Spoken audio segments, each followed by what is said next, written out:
तो बहुत सारे लोग ये भी कहते हैं कि काफिरों को दोस्त मत बनाओ, और मैं इस तरह के वीडियोस भी देख रहा था यूट्यूब के ऊपर। तो लोग आके कहते हैं और वो कुरान भी दिखाते हैं, कुरान हाथ में भी रखते हैं और वो कहते हैं कि, और कुरान के वो स्क्रीनशॉट भी दिखाते हैं कि ए ईमान वालों तुम काफिरों को दोस्त ना बनाओ।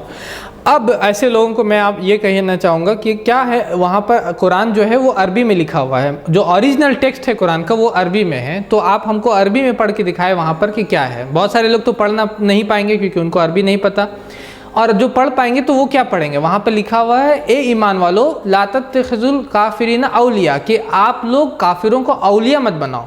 औलिया वर्ड है, वली औलिया, इसका मतलब होता है प्रोटेक्टर, गार्जियन, सपोर्टर, ठीक है। तो उसका मीनिंग में आता है। और कुछ लोग बोलते हैं उसी को दोस्त में भी ट्रांसलेट करते हैं, कुछ लोग बोलते हैं दिली दोस्त बोलते हैं, कुछ लोग दोस्त में भी ट्रांसलेट कर देते हैं।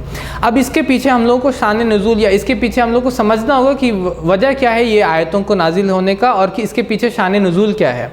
तो उसको हम लोग जब समझते हैं तो हमको पता चलता है कि मदीना में जो मुसलमान रहते थे और मक्का में जब गैर मुसलमान रहते थे, तो जो काफिर थे अगर आप उनसे दोस्ती रखते तो इन अ वार, क्योंकि दोनों वार के सिचुएशन में था, दोनों एक दूसरे से जंग में था, मक्का और मदीना से वार चल रहा था। तो वार में अगर आप ओपोनेंट्स को दोस्त बनाते हैं तो ये बहुत ही खतरनाक हो सकता है। और जाहिर सी बात है, हम लोग जानते हैं, हम लोग इंडिया में रहते हैं, पाकिस्तान इंडिया जब वार में रहेगा तब अगर आप पाकिस्तान के साथ कांटेक्ट में किसी पाकिस्तानी के साथ, और फिर वो खतरनाक हो सकता है, तो उसको कोई भी यही बोलेगा कि आप उससे कांटेक्ट में मत रहो, आप उससे दूर रहो, क्योंकि ये आपके लिए खतरनाक हो सकता है, आपके देश के लिए, आपके सिक्योरिटी के लिए ये खतरनाक हो सकता है। तो उसी तरह ये आयत उसी के बारे में बात कर रही है।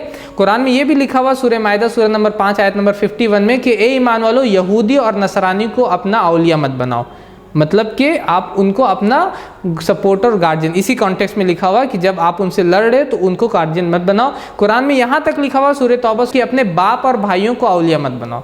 अब कोई इसको ये नहीं बोलता कि अपने बाप और भाई को दोस्त मत बनाओ बोल दिया वहाँ पर, क्योंकि लोग समझ रहे कि अपने बाप और भाई जो मक्का में रह रहे थे, जो लोग आपके खिलाफ काम कर सकते, जो लोग आपके खिलाफ जंग में दूसरों एनिमी को हेल्प कर सकते, उनके बारे में बात हो रही है, और ना कि आम तौर पे इसके बारे में बात हो रही है यहाँ पर। और जैसे कुरान बोलता है सूरह निसा सूरह नंबर 4 आयत नंबर 140 में कि आप लोग उस मजलिस में मत बैठो जहाँ पर अल्लाह और उसकी आयतों का मजाक उड़ाया जाता है। तो जहाँ पर आपके अगर कोई लोग है जो कि अल्लाह के बारे में, कुरान के बारे में, नबी सल्लल्लाहु अलैहि वसल्लम के बारे में गलत बोल रहे, उनका मजाक उड़ा रहे, तो ऐसी जगह पर भी हमको नहीं बैठना है, ये कुरान कहता है। और ऐसे लोगों के साथ भी हमको दोस्ती नहीं रखना है जो कि इस्लाम के दुश्मन है, जो कि इस्लाम के खिलाफ बोलते, जो कि इस्लाम को की मजाक उड़ाते, तो इन लोगों से भी दोस्ती नहीं रखना, ये कुरान बोलता है। सूरह माइदा में ये आयत आपको मिल जाएगी।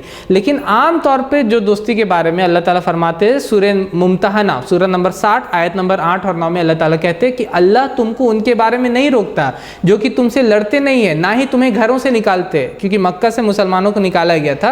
तो अल्लाह ताला बोलते हैं अल्लाह उनके बारे में नहीं रोकता तुमको कि उनसे इंसाफ करो, उनसे अच्छा बर्ताव करो, जो कि तुमसे लड़ते भी नहीं है, तुमको घरों से निकाला भी नहीं। अल्लाह तो सिर्फ उनके बारे में रोकता है जो कि तुमसे लड़ते हैं और तुम्हें घरों से निकालते हैं। इसलिए आम दोस्ती जो जनरल कंपेनियनशिप होता है उसके बारे में आप तफसीर की किताबें पढ़िए, तफसीर इब्न कसीर पढ़िए, आपको पता चलेगा कि ये उसके बारे में बात हो रही कि जो अल्लाह का मजाक उड़ाते, जो दीन का मजाक उड़ाते, उनसे आपको दोस्ती नहीं रखना, उनसे दूर रहना है। आम तौर पे अगर कोई गैर मुस्लिम है तो आप उससे दोस्त रखते हैं। मेरे बहुत सारे गैर मुसलमान दोस्त हैं, मैं उनसे दोस्ती रखता हूँ, वो मुझसे मिलते हैं और मुझसे खुश होते मिलने से। तो ऐसी कोई बात नहीं कि इस्लाम आपको मना करता है, बल्कि उस आयत को गलत तरीके से पेश करके ये बोला जाता है कि इस्लाम बोल रहा है कि आपको दोस्ती नहीं करना या उनसे दूर रहना। Hope this answers. हमारे चैनल IRPC इंडिया को सब्सक्राइब करें और बेल बटन पे क्लिक करें ताकि हमारा